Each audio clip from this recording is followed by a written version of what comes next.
பெரம்பலூர் அருகே குளிக்கும் பெண்களை குறிவைத்து போட்டோ வீடியோ எடுத்த வாலிபர் கைது.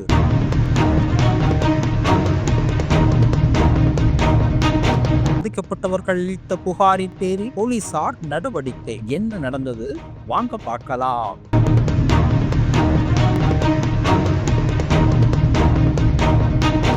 பெரம்பலூர் அருகே தன் மனைவி உட்பட பெண்கள் குளிப்பதை மறைந்திருந்து போட்டோ வீடியோ எடுத்த வாலிபரை போலீசார் கைது செய்துள்ளனர். பெரம்பலூர் மாவட்டம் வேப்பந்தட்டை வட்டம் வெங்கலம் கிராமத்தைச் சேர்ந்தவர் சுமதி என்பவர். இவர் கடந்த 7ஆம் தேதியன்று அவரின் வீட்டில் குளியல் அறையில் குளித்துக் கொண்டிருந்த போது ஜன்னல் வழியாக யாரோ ஒருவர் செல்போனில் வீடியோ எடுப்பதை கவனித்துள்ளார். இதனால் அதிர்ச்சி அடைந்த சுமதி குளியல் அறையை விட்டு வெளியே வந்து பார்த்தபோது பக்கத்து வீட்டைச் சேர்ந்த மோகன்ராஜ் அவ்வழியே சந்தேகத்திற்கிடமாக சென்றதை பார்த்ததால் கணவர் ராஜாவிடம் இச்சம்பவம் பற்றி தெரிவித்துள்ளார். இதனைத் தொடர்ந்து மோகன்ராஜை அழைத்த ராஜா அவனது செல்போனை வாங்கி பார்த்ததில் சுமதி, மோகன்ராஜ் மனைவி மோனிகா உள்ளிட்ட அப்பகுதியைச் சேர்ந்த 10க்கும் மேற்பட்ட பெண்கள் குளிக்கும் போது எடுத்த போட்டோ மற்றும் வீடியோக்கள் இருந்துள்ளது தெரிய வந்தது. இதையடுத்து அதிர்ச்சியடைந்த சுமதி அரும்பாவூர் காவல் நிலையத்தில் அளித்த புகாரில் போலீசார் வழக்கு பதிந்து